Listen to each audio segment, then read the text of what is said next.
ठाकरेंच्या शिवसेनेच्या नवनिर्वाचित नगरसेवकांनी आज मुंबई महापालिका आयुक्त भूषण गगराणी यांची सदिच्छा भेट घेतली। त्याआधी या नगरसेवकांनी मुंबई महापालिकेच्या सचिव कार्यालयात आपल्या नोंदणीची अनिवार्य असलेली प्रक्रिया पार पाडली। त्यासाठी या नगरसेवकांना आपली इत्यंभूत माहिती द्यायची होती। त्याआधी ठाकरेंच्या शिवसेनेच्या नगरसेवकांनी नवी मुंबईच्या कोकण भवनातल्या कोकण आयुक्त कार्यालयातही पक्ष म्हणून आपल्या गटाची आवश्यक नोंदणी केली आहे। दरम्यान ठाकरेंच्या शिवसेनेचे 3 नगरसेवक गावी गेलेले असल्यानं आज उपस्थित नव्हते, अशी माहिती गटनेत्या किशोरी पेडणेकर यांनी दिली। हे नगरसेवक मुंबईत परतल्यावर त्यांची तातडीनं नोंदणी होईल, अशी ही माहिती त्यांनी दिली।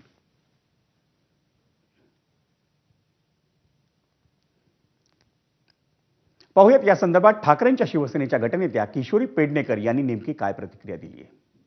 नोंदणी होणं पण तिथेही गरजेचं असतं, रजिस्टर होणं आणि त्यांना ते सगळे फोटो देणे, नंतर प्रत्येक नगरसेवकाची वैयक्तिक माहिती त्यांना देणं आणि त्यानंतर त्यांचे वैयक्तिक फोन नंबर, त्यांच्या गावापासूनचे मुंबईपर्यंतचे कॉन्टॅक्ट्स, घराचे पत्ते, त्यांचं क्वालिफिकेशन, या सगळ्या गोष्टी याच्यामध्ये अंतर्भूत असतात आणि त्यामुळे आज आम्ही तो फॉर्म भरून आमचे 65 नगरसेवकांमधले 3 जणांचे तर फोन आलेत की एक तर आमचे गावाला आहेत।